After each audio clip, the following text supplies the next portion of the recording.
Everyone, मैंने पहले वाले हिस्टामिन में चैप्टर में H1 एंटागोनिस्ट का जो भी फंक्शंस था, मतलब H1 एंटागोनिस्ट कैसे करता है, फिर फार्माकोकाइनेटिक्स H1 हिस्टामिन मतलब कैसे कैसे बॉडी में एब्जॉर्ब होता है, एक्सक्रीट होता है, ये सब देखा था।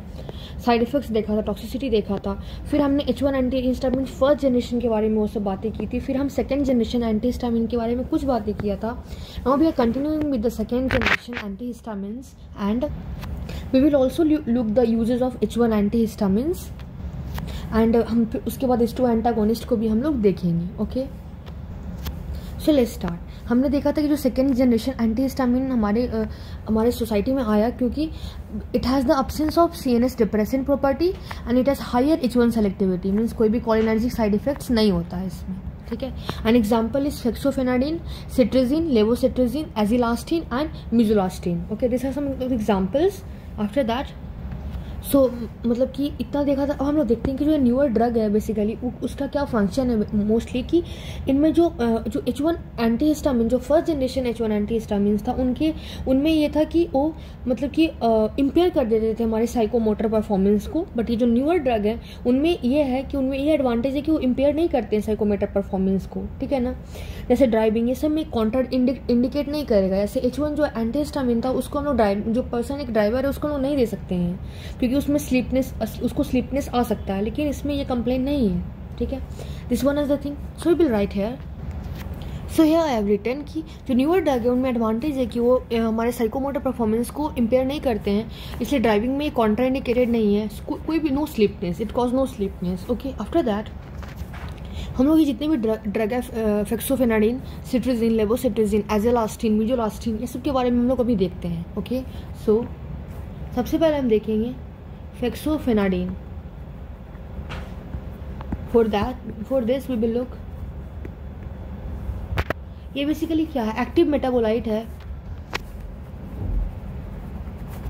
मेटाबोलाइट किसका एक्टिव मेटाबोलाइट है?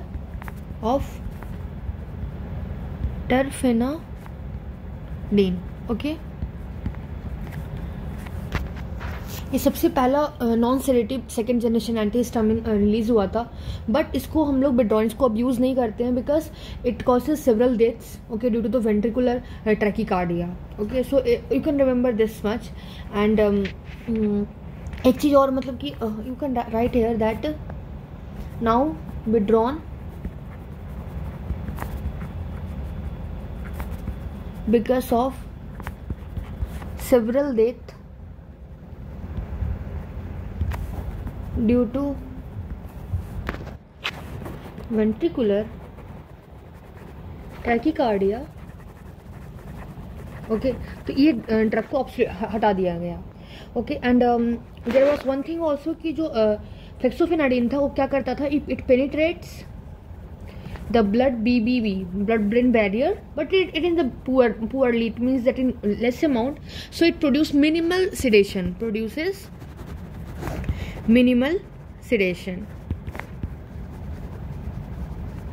Okay, this was the one drug. Now the second drug is loratadine. This is the it is correct, but basically long acting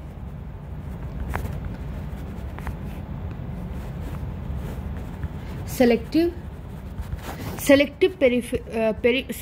किसके लिए? Peripheral H1 antagonist. Okay, and this lack CNS depressant effect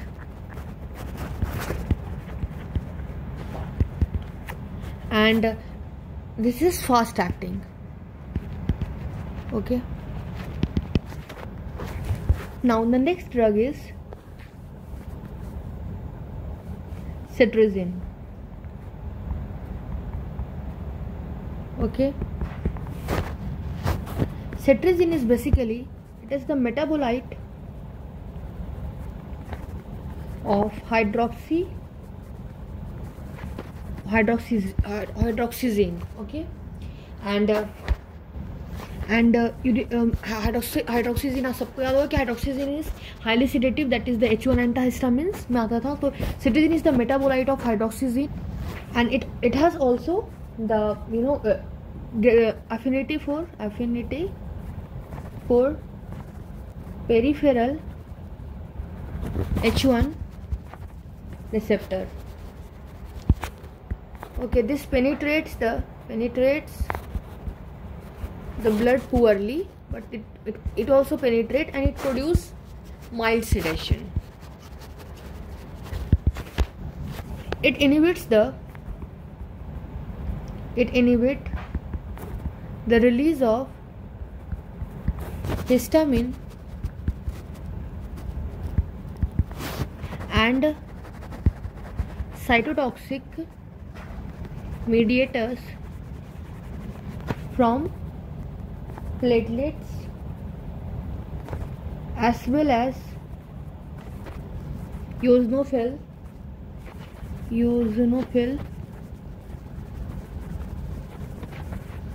chemotaxis. Okay, after that, and it is basically used in upper respiratory allergy, polynosis, urticaria. Okay, so this was all about cetirizine. This is important कि metabolite किसका होता है, हाइड्रोक्सीजिन, that is the highly sedative H1 antagonist. Then this has the affinity for peripheral H1 receptor. Peripheral H1 receptors है, उनके लिए affinity ज़्यादा होता है. And this penetrate the blood-brain barrier, BBB you can write here, poorly. And this has mild sedation. It inhibit the release of histamine. और ये क्या करता है, साइटोटॉक्सिक मीडिएटर होता है प्लेटलेट्स और यूजनोफिल कीमोटैक्सिस के लिए, इनिबिट करता है सबको. और ये यूज होता है upper respiratory allergy, pollinosis, utricularia, also you can dermatitis. Okay, और जो सीजनल अस्थमा होता है, you can write one also seasonal asthma. This was the cetirizine. Now we will look levocetirizine.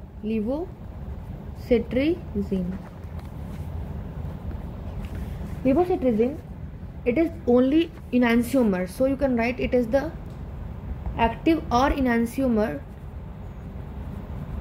of cetirizine, and this produce less sedation. Okay, now after levocetirizine we will look the azilastine. Look here, the word is L. L means long lasting. Okay, it is important कि L means long lasting. Okay, first thing it is now, and we'll look that this is the newer H1 blocker, and this inhibit वही करता है histamine को release को inhibit करता है, histamine release. And also inflammatory, एक इसमें यह है कि इन्फ्लामेटरी जो ट्रिगर होता है उसको भी inflammatory triggered by leukotriene, platelets activating factor, इसको भी इनहिबिट करता है. ठीक है ना. आफ्टर दैट इसको हम लोग नेजल स्प्रे के थ्रू भी यूज़ करते हैं. So nasal given by nasal spray, it is for seasonal and perennial allergic rhinitis. This was all about azilastine. Now इसमें से एक मैंने ऊपर नहीं लिखा था, दैट इज द लोराटिडीन, और जितने भी थे फेक्सोफेनाडिन, सेट्रिजिन, लेवोसेट्रिजिन, एजिलास्टिन, एक और बच गया mizolastine. So we will look mizolastine. These are all the second generation antihistamines which you should remember: levocetirizine, azilastine, cetirizine, misolastin. Okay, और दो और पढ़े थे, कौन सा, फेक्सोफेनाडिन and लोराटिडिन. So now these are basically important one. Now we are और भी बहुत सारे, but this one is important, so we are remembering this right now. Then that is the misolastin. It is what? This is the non-sedating antihistamine, and this is effective in allergic rhinitis and urticaria. Okay, so this was. Now ये सब तो हमने पढ़ लिया. अब हमने uses पढ़ेंगे कि what are the uses of H1 antihistamines. So uses.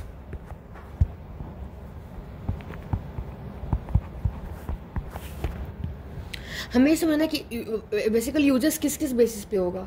तो यूजेस तो यही सब बेसिस पे होगा ना कि मतलब कितना वो हिस्टामिन जो इंडोजेनसली जो रिलीज होता है उसको ब्लॉक कर पा रहा है, ठीक है ना। और सेडेटिव प्रॉपर्टी के हिसाब से, एंटीकोलिनर्जिक प्रॉपर्टीज़ के हिसाब से, यही सबसे यूजेस होगा।